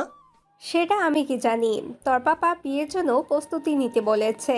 আফফানচর আবার আসলেও তোর বিয়ে আটকানো যাবে না। এটা বলে আম্মু চলে গেল। মিমও যথেষ্ট রূপবতী, কিন্তু আমি তো শুধু মিমকে ঝগড়াটে চোখে দেখেছি, কখনো প্রেমের চোখে দেখি নাই। আর আমি যে দিয়াকে খুব ভালোবেসে ফেলেছি, কি করব এখন? আমি চিন্তায় আমার মাথা ব্যথা করছে। আমি সেই একভাবে ফ্লোরে বসে বসে চিন্তা করছি। একটু পর দেখি মিম আসলো। তা মিস্টার হবু জামাই, এভাবে বসে আছিস কেন? তুই কেন করছিস এই বিয়ে? প্লিজ বিয়েটা ভেঙে দে, প্লিজ। আমাকে কিস করে এখন বলছিস বিয়ে ভেঙে দিতে? কেন করেছিল কিস? তোর ওই একটা পাপ্পি আমার সব কিছু এলোমেলো করে দিছে। মাফ করে দে, আমি তো বলেছি ঝালের কারণে আমি কি করেছি নিজেই জানি না। তাছাড়া তুই মাংসে কেন ঝাল মিশিয়ে রাখছিলি? তাহলে তুই আমার গায়ে কেন পচা কাতা পচা পানি ফেলেছিলি? তুই আমার গায়ে পচা সবজি কেন দিয়েছিলি? শৈতান, তুই আমার মাথায় কেন বালি দিয়েছিলি? তুই আমার কান টেনে লাল করেছিলি কেন? এখন আবার কান টেনে লাল করে দেব। আমাকে কিস করা। এটা বলি মিম আমার 2 কান টেনে দিতে লাগলো। আমি মিমকে ছাড়িয়ে দিলাম, কারণ আমার ওসব ভালো লাগছে না। সব ভালো লাগছে না, আমি এই বিয়ে করতে পারবো না। আমি দিয়াকে ভালোবাসি, আর দিয়াও আমাকে খুব ভালোবাসি। কি? দিয়াকে ভালোবাসা? আমাকে কিস করে দিয়াকে ভালোবাসা? লুচো ছেলে, দাঁড়া, তোর মজা বের করব। একবার বিয়েটা হয়ে যাক, তোর ভালোবাসা নিংড়ে বের করে দেব। তোকে আমি ভালোবাসি না, প্লিজ তুই এই বিয়েটা করিস না। আমি দিয়াকে ভালোবাসি। ও মা, তাই? দিয়াকে ভালোবাসো? আর একবার দিয়ার নাম করলে মেরে বালি চাপা দিয়ে দেব। মাইন্ডেড। এটা বলে মিম চলে গেল। শালার একটা কিস আমাকে এভাবে বিপদে ফেললো। আমি যে দিয়াকে ভালোবাসি তার কি হবে? আর আমি কিভাবে দিয়াকে ঠকাবো? আমি প্ল্যান করলাম আমি বিয়ের দিন পালাবো। এভাবে মিমের অত্যাচার শুনতে শুনতে বিয়ের দিন ঘনিয়ে আসলো। আমি দিয়াকে কিছুই জানাইনি যে আমাকে এভাবে হাড়ি কাটে রাখা হচ্ছে। কালকে আমার বিয়ে আয়োজন তেমন না। আমি বিকেলে দাঁড়িয়ে দিয়ার সাথে ফোনে কথা বলছি, চিন্তার মুহূর্তে কথা বলছি। আর চিন্তা নেই, কারণ আমি তো বিয়ের দিন পালিয়ে যাব। আমি দিয়ার সাথে একটু রোমান্টিকভাবে কথা বলছি, জানু বাবু এইসব বলছি। 30 মিনিট কথা বলার পর ফোনটা কেটে দিয়ে পেছনে তাকিয়ে দেখি মিম আমার দিকে তাকিয়ে আছে। মিম এমনভাবে তাকিয়ে আছে যেটা দেখে আমার বুক থেকে পানি শুকিয়ে যাচ্ছে। জোড়া ভ্রু কুচকে আছে, কপালে ভাঁজ পড়ে গেছে। কার সাথে কথা বলতেছিলি? আমার ভালোবাসার সাথে। কে তোর ভালোবাসা? দিয়া। আমি দিয়াকে ভালোবাসি। কুত্তা, কাল তোর বিয়ে, আর আজ অন্য মেয়ের সাথে ফষ্টি নষ্টি করে কথা বলছিস? আমি জানি না এই বিয়ে। তোর বাবা মানে? আর তুই জানিস না? দাঁড়া, তোকে সাইজ করছি। সর এখান থেকে, আমার সাথে কথা বলবি না। কি? দাঁড়া, তোর ব্যবস্থা করছি। এইটা বলে মিম ছাদে থেকে এদিক ওদিক তাকাতে লাগলো। ছাদের ধারে ফুলের টবের পাশ থেকে একটা লাঠি নিয়ে এসে আমার সামনে ধরে, বল এবার কাকে ভালোবাসিস? আর আমি কোথায় যাব? দিয়াকে ভালোবাসি, আর তুই আমার সামনে থেকে চলে যা। এটা বলতেই মিম লাঠি দিয়ে আমাকে পেরোতে লাগলো। আমাকে মারছে তার গায়ের শক্তি গায়ে রেখে, কিন্তু 2-1টা জোরে মারছে আর আমি মায়ের বাঁচাতে লাগলাম। আমি মিমের হাত থেকে লাঠিটা নিয়ে নিলাম। মিম আমার হাত থেকে লাঠিটা নেওয়ার জন্য লাফালাফি করতে লাগলো। আমি লাঠিটা উঁচু করে রাখছি, আর মিম আমার হাত থেকে নেওয়ার জন্য প্রাণপণ চেষ্টা করতে লাগলো। ও লাফ দিয়ে লাঠি নিতে গিয়ে আমার উপর এসে পড়লো। আমি সামলাতে না পেরে সোজা পড়ে গেলাম, আর মিম আমার উপরে। ওরে বাবা রে, হতচ্ছাড়ি, তোর জন্য আমার কোমরটা ভেঙে গেল রে। কি ব্যথা। মিম আমার উপর থেকে উঠে গিয়ে, ঠিক হয়েছে, তোর পাপের শাস্তি। তুই বিয়ের জন্য প্রস্তুতি নে, তোকে আমি সোজা করে দেব। এটা বলে মিম চলে গেল। কি শয়তান মেয়ে রে বাবা, যদি একে বিয়ে করি তাহলে আমার কপাল পুড়েছে। আমি আস্তে আস্তে উঠে সোজা রুমে চলে গেলাম। ভাবতে লাগলাম কিভাবে বিয়ে আটকানো যায়। আমি দিয়াকে ফোন দিলাম। দিয়া, তুমি আমাকে সত্যি ভালোবাসো? হ্যাঁ, হঠাৎ এ কথা জিজ্ঞেস করছো কেন? না, এমনি। তুমি আমাকে নিয়ে পালিয়ে যেতে পারবে? তোমার মাথা ঠিক আছে? কি যাতা বলছো তুমি? এখনো বেকার তোমাকে নিয়ে পালিয়ে গিয়ে থাকবো কোথায়, খাবো কি? প্লিজ পালিয়ে চলো। আমি পারবো না। দিয়া আমার কোনো কথা না শুনে ফোনটা কেটে দিল। যা শালা, কি হবে? আমি কি একা পালিয়ে যাব পেছন থেকে মিম? পালানোর চেষ্টা করলে কিন্তু তোর খবর আছে। দে তোর ফোন আমার কাছে, দিয়ে দে। তোর আর ফোন চালিয়ে কাজ নেই। মিম চিলের মতো ছো মেরে আমার কাছ থেকে ফোনটা নিয়ে নিল। এই আমার ফোন দে, আমার ফোন। তুই নিলি কেন? আমি তোর বড়, আর আমার মুখে মুখে তর্ক করছিস? আমি যেটা বলবো সেটা শুনতে হবে, তা না হলে প্রচুর মাইর দেব। আজ থেকে বিয়ের আগ পর্যন্ত তুই ঘরে বন্দি থাকবি। কালকে বিয়ের সময় তুই বের হবি বিয়ে করতে, তার আগে না। কি যন্ত্রণা, ভালো লাগছে না। আল্লাহ, মরে উঠাই নাও। একদিন ঘরে বন্দি থেকে বিয়ের দিন চলে আসলো। সন্ধে আমি সবার সাথে বসে আছি, মিম রুমে বউ সেজে। আল্লাহ, একটু পরে আমার জবাই দেবে। 11টার দিকে আমাকে জোর করে হাঁড়ি কাঠে ঢুকিয়ে দেওয়া হলো। আমি ভয়ে ভয়ে রুমে গেলাম, আস্তে করে বেলকনিতে যেতে লাগলাম, কিন্তু মিম ডাক দিল। হ্যাঁ, এদিকে আয়। আমি ভয়ে ভয়ে গেলাম খাট পর্যন্ত। মিম খাট থেকে নামলো। আমি ভাবলাম আমাকে সালাম করবে, কিন্তু এসেই আচমকা আমার পাঞ্জাবির কলার চেপে ধরলো। শোন, তোকে আমি শেষবারের মতো একটা কথা বলি। তুই আমার সব কথা শুনে চলবি, তাহলে আমি কিছু বলবো না, তোর সব কথা শুনবো। কিন্তু আমার কথা না শুনলে, আমার ইচ্ছার বিরুদ্ধে গেলে মেরে বালি চাপা দিয়ে দেব। কথাটা মনে থাকবে? আমি ভয় ভয় বললাম, হ্যাঁ। মিম পাঞ্জাবির কলা ছেড়ে দিয়ে সোজা আমার পা ছুঁয়ে সালাম করলো। এই, আমি তোকে ক্ষমা করে দিছি, সরে যা, এখন থেকে পা ছেড়ে দে। সালাম করতে হয়, আয় খাটে। অসম্ভব, তোর মতো একটা অসুরের সাথে আমি খাটে তো দূরের কথা, এক রুমেও থাকবো না। যা, চলে যা, তুই তোর বাসায় গিয়ে থাক। দেখ, বিয়ের পর একসাথে থাকতে হয়, আয় এখানে, আমাকে রাগাস না। তোর সাথে আমি কেন থাকবো রে? তো শরম করে না একটা পুরুষ মানুষের সাথে থাকলে? তোকে শেষবারের মতো বলছি, আমাকে রাগাস না। আমিও শেষবারের মতো বলি, চলে যা, দরজা খোলা আছে। এটা বলতেই মিম সোজা আমার উপর ঝাঁপিয়ে পড়ে আমাকে কিল ঘুষি মারতে থাকে। আমিও কম কিসের, আমিও পাল্টা আক্রমণ করতে লাগলাম। আমিও চুল চেপে ধরলাম, মিম আমার কানের নিচে খামচে ধরলো। বিরাট মারপিট চলতে লাগলো, সাথে চিৎকার। আমাদের চিৎকার চেঁচামেচিতে আম্মু আব্বু আর বাসায় থাকা কয়েকজন মানে আমার চাচাতো ভাই বোনেরা চলে আসলো আমাদের থামিয়ে নিয়ে। কিরে তোরা, বাসর রাতেও মারপিট করছিস? তোরা কি ভালো হবি না? আম্মু, ও আমার কোনো কথা শুনছে না, আমাকে রাগিয়ে দিচ্ছে। ওই কেবে তুই যে তোর কথা আমায় শুনে চলতে হবে? চল হাট, রাস্তা মাপ। দেখ, তোরা স্বামী স্ত্রী, এখন আর ঝগড়া করলে চলে না, নিজেদের মধ্যে মিটিয়ে নিস, আর যেন কোনো ঝগড়া না হয়। আমি তো ঝগড়া করতে চাচ্ছি না, কিন্তু ওই তো নিজেই ঝগড়া করছে। আরফান, আর যেন না শুনি, এবার কিন্তু আমি মার দিব, কথাটা মাথায় থেকে যেন। এটা বলে আম্মুরা রুম থেকে চলে গেল। এই, আমরা ঝগড়া না করে চল না একসাথে থাকি। আমরা তো বড় হয়েছি, এখন থেকে আর ঝগড়া করবো না, ঠিক আছে? তুই আমার কান টানলে কেন, হ্যাঁ? আচ্ছা, আমার কথা শুনে চলবি, তাহলে আর ঝগড়া করবো না। কেবে তুই যে আরফান তোর কথা শুনে চলবে? আমার বাসা, আমার রুম, আমার খাটে বসেছিস, তোর কথা শুনে চলতে হবে? তুই কি প্রেসিডেন্ট? এখানে থাকতে হলে আমার কথা মতো থাকতে হবে। আচ্ছা, আমিও তোর সব কথা শুনে চলবো, বল কি কথা? আমার রুম থেকে যা। কই যাব? আর আজ থেকে এটাও আমার রুম, তোর সব কিছু তো আমার। আমি তোর অর্ধাঙ্গিনী, আর তুই আমাকে বলছিস চলে যেতে? সর, আমার ঘুম পাচ্ছে। তুই ঘুমা, আমি তোর মাথায় হাত বুলিয়ে দেব। লাগবে না, তোর বিশ্বাস নেই, তুই মীর জাফর, এর থেকে ও বেশি বিশ্বাসঘাতক। মুখ সামলে কথা বল। সর, আমার ঘুম পাচ্ছে, আমি খাটে গিয়ে শুয়ে পড়লাম। সারাদিন অনেক ধকল গিয়েছে, আমি শোয়ার সাথে সাথে ঘুম চলে আসলো। সকালে আমার ঘুম ভাঙতেই রক্ত গরম হয়ে গেছে রাগে।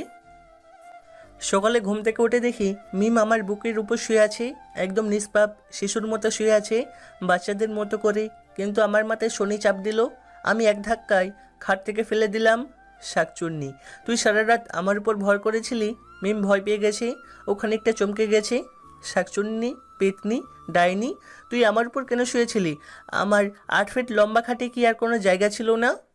কুত্তা, তুই আমাকে খাট থেকে ফেলে দিলি কেন? তোকে তো আজকে আমিও তোর ব্যবস্থা নিচ্ছি। আমার বুকে ভর করা।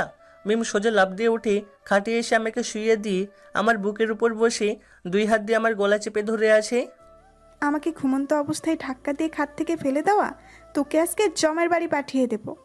বাঁচাও, কে আছো, বাঁচাও, ডাইনি আমাকে মেরে ফেললো। আমি মিমকে ছাড়িয়ে দিয়ে ওর নাক চেপে ধরলাম। আমি এক হাত দিয়ে ওর নাক আর এক হাত দিয়ে চিমটি কাটছি, চাটি দিচ্ছি। মিমও থেমেও নেই, সেও অ্যাকশন নিয়ে চালিয়ে যাচ্ছে। আমার চুলের মুঠি চেপে ধরে আছে আর এক হাত দিয়ে কিলঘুষি মারছে। আমাকে খাট থেকে ধাক্কা দিয়ে ফেলে দেওয়া, দেখ কেমন লাগে। আমার বুকে থাকা দেখ। আমাদের মারামারি আর গন্ডগোলের শব্দে আব্বু আর বাচ্চারা চলে আসলো। আম্মু তো আমাদের কাণ্ড দেখে চোখ বড় বড় করে আমাদের দিকে তাকিয়ে আছে। বাচ্চারা আমাদের ছাড়িয়ে নিল। আল্লাহ, তোরা কি কোনোদিনও ভালো হবি না? সারা জীবন এমন ঝগড়া মারপিট করবি? ওই, আমাকে খাট থেকে ধাক্কা দিয়ে ফেলে দিয়েছে। কেন ধাক্কা দিল আমাকে ঘুমন্ত অবস্থায়? ওরে তো আমি তোকে লাথি দিয়ে নেটওয়ার্কের বাইরে ফেলে দেওয়া উচিত। তোদের মারামারি করে রাগ মেটেনি? ওরে তো সেই এরশাদের আমল থেকে পিটাইলেও রাগ মিটতো না। তোকে আমি মেরে জনের মতো সাইজ বানিয়ে দেব হতচ্ছাড়া। আমি আর সহ্য করতে পারছি না। নে তোরা মারপিট কর, দেখি কতক্ষণ পারিস তোরা। আজ সারাদিন তোরা মারপিট কর, আজ তোদের এইটাই কাজ। ওই ঠাকুরমি, তোকে আমি যুদ্ধের জন্য আহ্বান করেছি, আই দেখি তোর কত ক্ষমতা। তুই আমার আব্বুকে মোটেও টাকলু বলবি না। ও লে লে লে লে, তোর বাপের মাথায় বুঝি চুলের কারখানা? কয়টা চুল আছে তোর বাপের মাথায়? পুরো একটা ফুটবল খেলার মাঠ। তোর বাপের মাথায় আমি আলু চাষ করে কোটিপতি হব, তোর বাবার মাথায় আমাকে লেজ দিবি। আমার কথা শেষ হওয়ার আগেই মিম আমার উপর আক্রমণ শুরু করে দিল। একটা বালিশ দিয়ে খুব পেটাতে লাগলো। আমি অন্য একটা বালিশ দিয়ে নিজেকে সুরক্ষিত রাখার চেষ্টা করছি আর সুযোগের সদ্ব্যবহার করছি। আর আম্মু আমাদের কাণ্ড দেখি মনে হয় রেগে গেছে। এভাবে 1 ঘন্টা যুদ্ধের পর আমরা হাঁপিয়ে গেছি। আমি আর মিম বসে বললাম, বালিশগুলো শহীদ হলো। আমাদের বসার সাথে সাথে আম্মু আমার আর মিমকে পিটাইতে লাগলো। কিরে থামলি কেন? আজ থামলে তোদের মায়ের, দেখি কতক্ষণ পারিস মারপিট করতে। আমি আর মিম এবার আম্মুর মায়ের থেকে বাঁচার জন্য পালিয়ে বেরোচ্ছি। আম্মু, আমি আর মারামারি করব না। আম্মু, আমিও না। তোদের একসাথে একটা বনে রেখে আসতে হবে, তখন তোরা সেখানে মারপিট করবি, তাহলে আর কেউ দেখতে পাবে না, আর আমাদেরও একটি শান্তিতে থাকা হবে। আমি আম্মুর কথা থেকে বাঁচার জন্য সোজা বাথরুমে চলে গেলাম। ফ্রেশ হয়ে বাইরে আসলাম। আমি আসার পর মিম গেল। ধুর, আমার কি হবে? আমি তো দিয়াকে ভালোবাসি। যাই, দিয়াকে ফোন দিই। আমাদের বিয়ে হয়েছে, তা আমি দিয়াকে জানাইনি। হ্যালো দিয়া, কেমন আছো? চিটার বাটপার, লজ্জা করে না বিবাহিত হয়ে একটা মেয়েকে ফোন দিতে? আর তুই আমার সাথে কেন এমন করলি? কেন আমাকে ঠকালি? সর্বনাশ, দিয়া কিভাবে জানলো? কি বলছো আমার জান পাখি? কুত্তা, লজ্জা করে না? তুই তো একটা চিটার, আর কোনোদিনও ফোন দিবি না আমাকে, ঠিক আছে? দিয়া আরও প্রচণ্ড পরিমাণে ঝাড়ি দিয়ে ফোনটা কেটে দিল। আমাকে দিয়ে ভুল বুঝে ছেড়ে চলে গেল। দিয়া ফোনটা কেটে দিল। পেছনে তাকিয়ে দেখি মিম 36টা দাঁত বের করে হাসছে। তা তোর দিয়া কেমন ভালোবাসা দিল? খুব আদর করলো বুঝি? তার মানে তুই দিয়াকে বলেছিস আমার বিরুদ্ধে? ওলে বাবালে, লজ্জা করে না বিয়ের পর তুই অন্য মেয়ের সাথে কথা বলতে? তোর জন্য আমার দিয়া আমাকে ছেড়ে চলে গেল। আমি তোকে কোনোদিন ক্ষমা করব না। ভাষণ বন্ধ কর, চুপচাপ বাইরে যা। তোর ব্যবস্থা আমি নিব। আমি চুপচাপ বাইরে এসে বসে আছি। কয়েকটা চাচাতো ভাবিরা আমার পাশে এসে বসলো। দেবর, বাসর কেমন কাটলো? বাসর? কার? কেন তোমার? কালকে যে বাসর করলে। আমি বাসর করিনি, যুদ্ধে গিয়েছিলাম। আমি আগে গজগজ করতে করতে ছাদে চলে আসলাম। আমি ছাদে গিয়ে একটা সিগারেট ধরিয়ে টান দিতে লাগলাম। আস্তাগফিরুল্লাহ। আমি কিন্তু সিগারেট খাওয়া তো কোনো ছাড়, গন্ধ সহ্য করতে পারি না। মাঝে মাঝে খাই।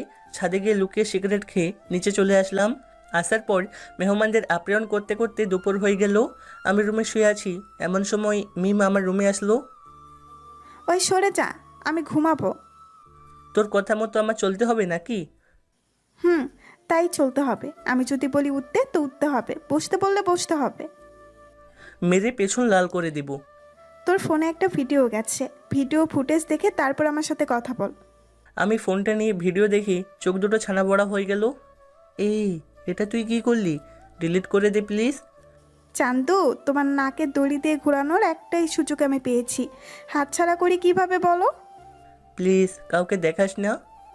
আমার কথা শুনলে দেখাবো না, এরপর কথার অবাধ্য হলে সবার আগে আমার শাশুড়ি মাকে দেখাবো। আমি শেষ। মিম আমার সিগারেট খাওয়ার ভিডিও করেছি। আমার ফোনের ক্যামেরাটা জোস, কিন্তু দেখ কত ক্লিয়ারভাবে উঠেছে, পুরাই এইচডি। প্লিজ ডিলিট করে দে। আমার কথা মতো থাকলে আমি ডিলিট করে দেব, কারোর সাথে কিচ্ছু বলবো না। কি করতে হবে বল? আমার মাথায় তোর হাতটা রাখ। পারবো না। আমি কেন তোর কথা শুনবো? তাহলে এই ভিডিওটা আমি আম্মুকে গিয়ে দেখাই। এই না না, ব্ল্যাকমেল করছিস কেন? আমি রাখছি তো। আমি মিমের মাথায় একটা হাত রাখলাম। আমি যা বলবো তাই বলবি, স্কুলের শপথ পাঠ করানোর মতো। আচ্ছা বল, আমি আর কোনো দিন কোনো সিগারেট, বিড়ি, মোট কথা নেশা জাতীয় দ্রব্য খাওয়া তো দূরের কথা, স্পর্শ পর্যন্ত করব না। এবার তুই বল। আমি আর কোনোদিন কোনো সিগারেট, বিড়ি, মোট কথা নেশা জাতীয় দ্রব্য খাওয়া তো দূরের কথা, স্পর্শ করব না। আর যদি করি তাহলে? আর যদি করি তাহলে? তাহলে তাহলে সাউদিয়া আহসান মিম অর্থাৎ আমি যেন মারা যাই। সাথে সাথে আমি হাত ছাড়িয়ে নিলাম। কি হলো বল? এটা আমি বলতে পারবো না। আমার কথার অবাধ্য হচ্ছিস? এটা আমি বলতে পারবো না। প্লিজ, তোর কাছে একটা রিকোয়েস্ট করি, তুই এসব সাইপাস খাস না, এসব খেলে শরীরের ক্ষতি হয়। তুই কী জন্য খাস? আর যেন খাস না। আমি কোনো উত্তর দিলাম না। আমি মিমের দিকে তাকিয়ে আছি। আপনারা কি ভাবছেন মায়ায় পড়ে তাকিয়ে আছি? আমি ওর হাত থেকে ফোনটা নিয়ে নিলাম, নিয়ে ভিডিওটা ডিলিট করে দিলাম। এবার কি হবে? আমাকে কর ব্ল্যাকমেল। ওয়েট চাতু, আমি তোকে হাড়ে হাড়ে চিনি। তোর মতো শয়তানের জন্য আমি এমন একটা ভিডিও মাত্র 1 কপি রাখবো নাকি? আমার ইমেইলে সেভ করা আছে, আমার নিজের প্রোফাইলে আছে। তুই অত সহজে রেহাই পাবি না। আমি তোর কথা শুনবো, তবুও ওটা আমাকে দেখাস না। আমি আগেও বলেছি যে আমার কথা শুনে চললে কাউকে দেখাবো না। চল নিচে চল। মিম নিচে চলে গেল। ধুর, ভাল লাগে না। কেন যে একটা পাপ্পি দিতে গেলাম, এক পাপ্পিতে আমার জীবন তছনছ করে গেছে। দিয়া আমার থেকে আলাদা হয়ে গেছে। আর একটা সিগারেট খেতে গিয়ে আমি মিমের কাছে বন্দি হয়ে গেলাম। আমি নিচে গেলাম। কিরে, আর তোরা মারামারি করবি না? না না আম্মু, ও তো বললো যে আর কোনোদিন মারপিট করবে না। ও একদম ভালো হয়ে গেছে। তাহলে তো খুবই ভালো। এবার তাহলে মিল হলো? হ্যাঁ, হাতে হাবড়ে পড়লে ব্যাঙেছেও চাটি মারি। আমার একদিন দিন আসবে, সেদিন আমিও দেখে নিব। কি সব আবল তাবল বলছিস? না না আম্মু, ও কিছু বলছে না। ও আমি রাগ সহ্য করতে না পেরে সোজা রুমে চলে আসলাম। দুপুরে খাওয়া দাওয়া করে আমি রুমে শুয়ে আছি। শনি হাজির হলো। কি করছিস? এই তো হেলিকপ্টার চালাচ্ছি। মিথ্যা কথা বললি কেন? তুই তো ফোন টিপছিস।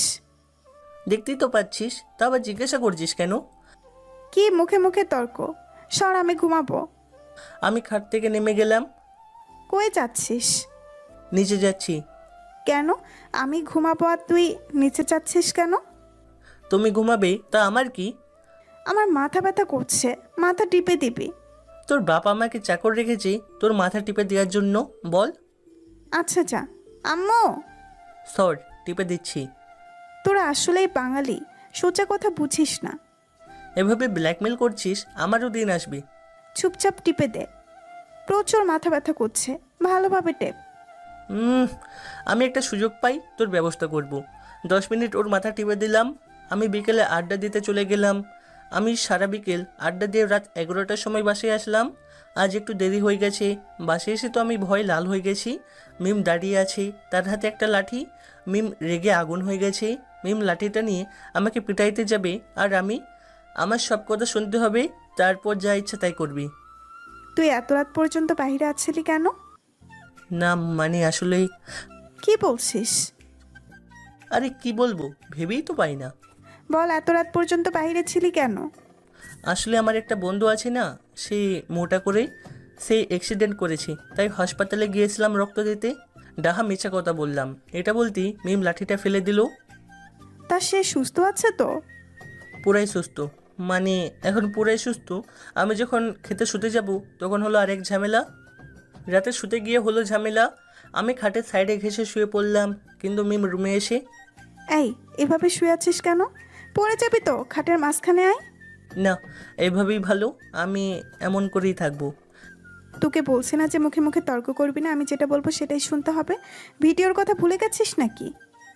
এভাবে ব্ল্যাকমেল করা উচিত নয়। মাঝখানে আসো। বাহ, কি উদারতা। আমি ভয়ে মাঝখানে গিয়ে শুয়ে পড়লাম। আমার কথা বলার আগেই মিম আমার বুকে মাথা রেখে শুয়ে পড়লো। এই সরি, এখানে থাকছিস কেন? কোনো কথা না, চুপচাপ শুয়ে থাক, আমার এখানেই ভালো লাগছে। তুই আমার বুকে কেন এত জায়গা থাকতে? আমার ভালো লাগে তাই থাকছি। তোর কোনো সমস্যা?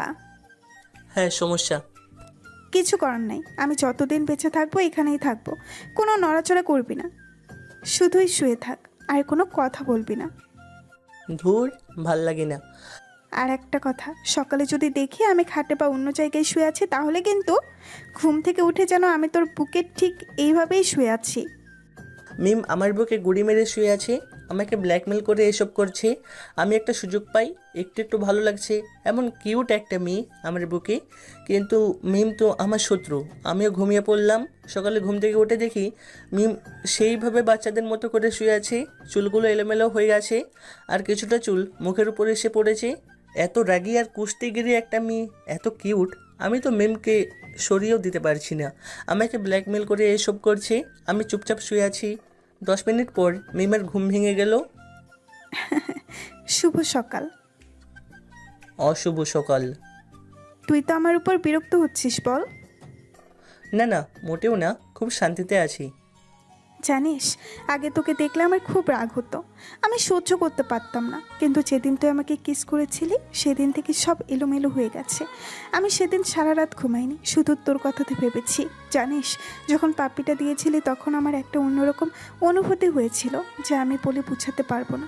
কিন্তু আমি রাগের বশে তোকে থাপ্পড় দিয়ে ফেলেছিলাম। হুম। এই, আমি যেসব কাজ করেছি তোকে রাগিয়ে দিচ্ছি, তা তুই কি বোর হচ্ছিস? জানিস, আমি তোকে অনেক ভালোবেসে ফেলেছি, অনেকটা, যা এখন তোকে নিয়ে ভাবতে আমার সব থেকে বেশি ভালো লাগে। সর, আমি ফ্রেশ হতে যাব। চল একসাথে যাই। লজ্জা শরম কিছু নেই তোর? আমি চলে গেলাম ফ্রেশ হতে। বাইরে এসে বসে আছি, একটু পর মিম আসলো। আমি বেলকনিতে বসে বসে বাতাস খাচ্ছি আর ভাবছি কিভাবে মুক্তি পাওয়া যায়। আমি এসব আর সহ্য করতে পারছি না। কিছুক্ষণ পর মিম আমাকে রুমে ডাকলো। শোন, গুছিয়ে নে, আমরা আমাদের বাসায় যাব। তুই যা, আমার ইচ্ছা নেই। একদম মুখে মুখে তর্ক করবি না, যেটা বললাম সেটা গিয়ে কর। আমি তো গুছিয়েই আছি, এত আর লন্ডনে যেতে হবে না। আমি এই 3/4 প্যান্ট পরেই যাব। একটু পর দেখি মিম লাঠি নিয়ে আমার দিকে আসছে। আমি তো রীতিমতো ভয় পেয়ে গেছি। কী জন্য লাঠি নিয়ে আসছি? আমাকে মিথ্যা কথা বলা, আমার সাথে চিট করা। কি করলাম? কাল রাতে বন্ধুর সাথে পার্টিতে আমাকে মিথ্যা কথা বলা। এই রে, জানলো কিভাবে? মিম লাঠি নিয়ে আমাকে মারতে থাকলো। আমার প্রচণ্ড রাগ হচ্ছে। আমি আজকাল কোনো আটকালাম না, চুপচাপ সহ্য করে যাচ্ছি। কিন্তু লাঠির 2-3টা বাড়ি দিয়ে মিম আমার দিকে তাকিয়ে বলল। আমার দিকে একভাবে তাকিয়ে আছে। থামলি কেন? মার আমাকে, আমাকে আরও পিটা। তোর কি কষ্ট হয়ে গেছে রে? তুইও তো আমাকে মারিস, কিন্তু এখন কোনো প্রতিবাদ করলি না কেন? তুই আমার জীবনটা শেষ করে দিয়েছিস। তোর জন্য আমার সব কিছু শেষ, নিজের স্বাধীনতাটুকুও হারিয়ে গেছে। থামলি কেন? মার। তুই আজকে আর আমার উপর আক্রমণ করলি না কেন? চুপচাপ সহ্য করছিস কেন? কেন থামলি? মার আমাকে। সবসময় তো আমাকে প্যারা দিস। আমাকে হয় মুক্তি দে, না হলে শেষ করে দে। আমার এসব ভালো লাগছে না। তুই রাগ করছিস আমার উপর? তুই তো সবসময় আমার সাথে ঝগড়া করিস। আমি একটা মারলে তুই 2টা মারিস, কিন্তু তোর কেন এমন পরিবর্তন হয়ে গেল? হ্যাঁ, আমার দুর্বল সাইডের ভিডিও ফুটেজ দিয়ে আমাকে ভয় দেখাস, ব্ল্যাকমেল করিস আমাকে। আমাকে তো তোর দাস বানিয়ে রেখেছিস। ওই, খুব লাগছে না রে? দেখ, আমি ভাবছি তুইও আমাকে মারবি, আমার সাথে মারামারি করবি, সেজন্য আমি তোর গায়ে হাত তুলেছি। আমি বুঝতে পারিনি তুই এমনটা করবি। সর এখান থেকে, গরু মেরে জুতোদান করতে আসছি। এই, আমি তো খুব ভালোবাসি তোকে, আর আমি সব সময় তোর সাথে মারপিট করি, ঝগড়া করি, কিন্তু তুই তো কোনোদিন এমনটা করিস নাই। তো এখন কেন করছিস? কিছু বলেও তো তোকে যাবে না। কিছু বলতে গেলে ভিডিওর ভয় দেখাস। তুই কি ভাবছিস আমি ওই কথা সবাইকে বলবো? মোটেও না। আমি কেন এমন করব? আর সেই ভিডিওটি তোকে দেখানোর পরই ডিলিট করে দিচ্ছি। তুই আমার লাইফ হেল করে দিয়েছিস। আমাকে ক্ষমা করে দে। আমি বুঝতে পারিনি যে তুই কষ্ট পাইছিস। আসলে সেই ছোট্ট থেকে তো মারপিট করে আসছি, তখনও তো অনেক ব্ল্যাকমেল করছিলি, তাই আমি ভাবতাম এটাও তুই ফান হিসাবেই নিবি, আর আমিও ফান হিসাবেই করেছি। কোন দিন যে কি ভুল করেছি, যার জন্য তোর মতো একটা রংকাইটিস আমার জীবনে আসছে। আমি তোর জীবনটা নষ্ট করে দিচ্ছি বল? হ্যাঁ, তোর জন্য আমাকে ভুল বুঝেছে দিয়া। আমি দিয়াকে খুব ভালোবাসতাম। আমিও তোকে খুব ভালোবাসি, জানিস। এখন আমার সবচেয়ে বেশি ভালো লাগে তোকে নিয়ে ভাবতে। আদিক্ষেতা, তুই কেন বিয়ে করলি আমাকে? আমি তো তোকে পছন্দ করি না। প্লিজ চলে যা, তোকে আমার ভালো লাগছে না। এইভাবে বলিস না, আমার কষ্ট লাগে, তোকে ছাড়া থাকতে পারবো না। তুই আমার সাথে থাকলে আমি থাকতে পারবো না। প্লিজ মুক্তি দে, আমার আর ভালো লাগছে না। মুক্তি চাস আমার থেকে? হুম। আচ্ছা ঠিক আছে, মুক্তি পেয়ে যাবি। দেখিস একদিন তোর জীবনে এই মিম নামের কেউ থাকবে না, কেউ আর তোকে বিরক্ত করবে না, কেউ তোর সাথে শীতে এসে ঝগড়া করবে না। আমি চলে গেলে তুই কি মিস করবি? তুই চলে গেলে আমি বাতাসা দিয়ে হরিলুট দেব। এতটাই ঘৃণা করিস আমাকে? হ্যাঁ, তুই চলে যা। আমি দিয়াকে ভালোবাসি আর দিয়াকে বিয়ে করতে চাই। আমি যে তোর বউ। সে ডিভোর্স দিয়ে দিলে আর বউ থাকবি না। মিমের চোখ দিয়ে পানি চলে আসলো। ও দু চোখ দিয়ে পানি গড়িয়ে মুখে ভেসে যাচ্ছে, চোখের পানি গড়িয়ে ঠোঁট বেয়ে পড়ছে। মিম আমাকে আচমকা শক্ত করে জড়িয়ে ধরলো। আমি কি বলবো ভেবে পাচ্ছি না, একটু পর ছেড়ে দিল। ভালো থাকিস, আর হয়তো দেখা হবে না। আর আমি দোয়া করি যেখানেই থাকিস খুব ভালো থাকিস। মিম চলে গেল ওর বাসায়। একটু পর আম্মু এসে, কিরে মিম গেল তো, তা তুই মিমের সাথে গেলি না কেন? কেন যাব আমি ওর সাথে? ওকে আমার ভালো লাগে না, ও বাজে মেয়ে একটা। তাই না? ওকে ভালো লাগে না? আচ্ছা, দেখা যাবে কতক্ষণ ওকে ছাড়া থাকতে পারিস। সারা জীবন থাকতে পারবো। আচ্ছা, তুই যদি থাকতে পারিস তাহলে আমি কিছু বলবো না, তবে আমি গ্যারেন্টি দিচ্ছি তুই মিমকে 1 সপ্তাহের মধ্যেই নিয়ে আসবি। তুই মিমকে ছাড়া থাকতেই পারবি না। সে দেখা যাক। আর তোমার যে গ্যারান্টি সেটা হলো বরফে যা গলে যাবে। আমি আম্মুর সাথে আর কথা না বাড়িয়ে রুমে এসে শুয়ে পড়লাম। যাক বাবা, আর কেউ নেই প্যারা দেওয়ার মতো। আমি শান্তিতে শুয়ে আছি। দুপুরে খেয়ে একটা ঘুম দিলাম, বিকেলে ছাদে গেলাম। আজকে আমাকে বাধা দেওয়ার মতো কেউ নেই। আমি একটা সিগারেট বের করে গাল দিয়ে ধরতে যাব, ঠিক তখনই মিমের কথা মনে পড়লো। মিম যে আমাকে ওর মাথায় হাত রাখিয়ে সিগারেট না খাওয়ার জন্য শপথ করিয়েছিল। ধুর, মিমই তো নেই, আর আমি খাবো আর কার কি আসে যাই। আমি সিগারেট মুখে দিতে গেলি শুধু মিমের কথা মনে আসছে। কিছুতেই সিগারেট খেতে পারছি না। আমি সিগারেট ফেলে দিলাম। না চাইতে মিমের ছাদের দিকে তাকালাম, কিন্তু ছাদে কেউ নেই। আমি নিচে গিয়ে রুমে শুয়ে পড়লাম। খুব শান্তিতে আছি, তবুও কেন যেন একটু ফাঁকা ফাঁকা লাগছে। কেমন একটা শূন্যতা কাজ করছে। আমি রাতে খেতে গিয়েও ঠিকমতো খেতে পারছি না। ধুর, আমি তো মিমকে ঘৃণা করি, তা আমি কেন এসব ভাবছি। আমি রাতে খেয়ে শুতে চলে আসলাম। আমি খাটের ধার করে শুয়ে পড়লাম, কিন্তু আজ তো মিম নেই। তাহলে আমি কেন এসব ভাবছি? আমি তো পুরো খাটেই শুয়ে রাজত্ব করব। আমি শুয়ে পড়লাম, চোখ বুঝতে মিমের ছবি ভেসে আসলো। ছোটোবেলাতে মিম কেমন মোটু কিউট ছিল, কত মাইর দিয়েছি, কত ঝগড়া করেছি। আমার ঘুম আসছে, কিন্তু আমার চোখে শুধু মিমের চেহারাটাই ভেসে আসছে। মিমের সেই হাসিটা, যেটা আমার সাথে মারপিট করে যেতে গিয়ে ভেঙচি কেটে হাসি দিত। কেন ওই শাকচুন্নির কথা মনে আসছে। আমি মনের সাথে যুদ্ধ করতে করতে ঘুমিয়ে পড়লাম। সকালবেলাতে ঘুম চোখে মিমকে বুকে দেখে সরিয়ে দিতে গিয়ে শক্ট খেলাম। মিম কই? ক্ষণিকই মনে পড়ে গেল শাকচুন্নিরা তো চলে গেছে। আমি ফ্রেশ হয়ে খেতে বসলাম। কিরে, কেমন ঘুম হলো? ভালো। সত্যি ভালো ঘুম হয়েছে? হ্যাঁ, সত্যই ভালো ঘুম হয়েছে। আমার তো ভালো ঘুম হয়েছে, শুধু মিমকে একটু মিস করেছি, আর কিছু না। কিন্তু কয়েকদিন গেলেই ভুলে যাব। আমি রুমে এসে শুয়ে পড়লাম। অন্যান্য দিন এই সময় আমি মিমের সাথে মারপিট করতাম। যাক বাবা, আজকে আর বিরক্ত করার জন্য কেউ নেই। আমি ফোনটা নিয়ে ঘাটাঘাটি করছি, হঠাৎ গ্যালারিতে গিয়ে দেখি মিমের কিছু পিক। তাহলে সেদিন ফোন নিয়ে পিক তুলছিল। আমি কি মনে করে মিমের পিকগুলো দেখতে লাগলাম। শাকচুন্নি পিক তুললেও এত সুন্দর হয় নাকি? কত সুন্দর করে সেলফি তুলেছে। পিকগুলো ডিলিট করতে গিয়েও পারলাম না। ডিলিট করতেই কেমন একটা মায়া কাজ করলো। আমার আর ভালো লাগছে না, তাই একটু বাইরের দিকে গেলাম। অন্যদিন মিমের সাথে মারপিট করেই সময় পার হয়ে যেত, কিন্তু আজ সময় মোটেও যাচ্ছে না। এক এক মিনিট মনে হচ্ছে এক একটা মাস। কেন এমন হচ্ছে? বাইরেও ভালো লাগছে না। আমি বাসায় এসে গোসল করলাম, মাথা ধরেছে। আমি অনেকক্ষণ গোসল করলাম, গোসল করে বাইরে আসলাম, কিছুই ভালো লাগছে না। ওই মেয়েটা এমন কি করলো যে আমি ওর কথা সবসময় ভাবছি। দুপুরে ঘুম দিলাম, বিকেলে বসে আছি। কিরে আরফান, কি করছিস? এই তো বসে আছি। বসে বসে মিমের কথাই ভাবছিস বুঝি? আম্মু কিভাবে বুঝতে পারলো? মোটেও না, ওই শাকচুন্নি চলে গেছে তো ভালোই হয়েছে, এখন বিন্দাস আছি। হ্যাঁ, আর কেউ ডিস্টার্ব করছে না, আর কারোর সাথে মারপিট করছিস না।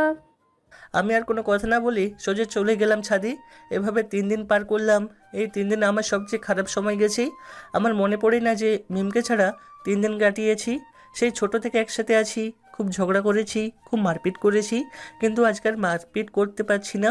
যদি সেদিন পাপ্পি না দিতাম তাহলে হয়তো আজ আমার সামনে থেকে ঝগড়া করতো।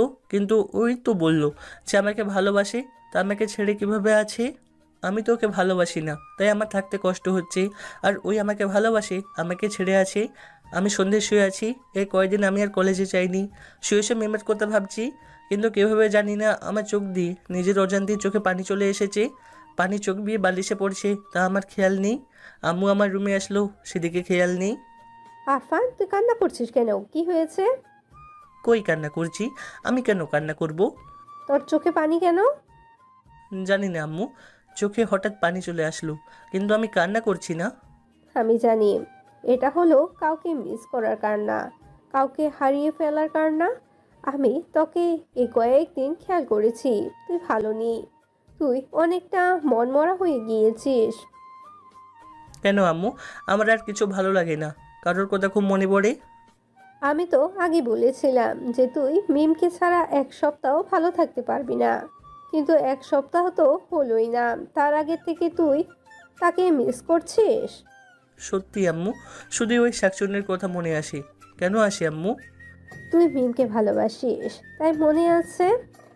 এদিকে তুই এমনভাবে আছিস আর ওদিকে মিম কান্না করে না খেয়ে শুকিয়ে যাচ্ছে। তা ও আসছে না কেন? তার মানে ওই আমাকে ভালোবাসে না। তুই যা, গিয়ে নিয়ে আয়। তুই গেলেই আসবে। আমরা গিয়েছিলাম কিন্তু মিম কিছুতেই আসছে না, খুব কান্না করছে।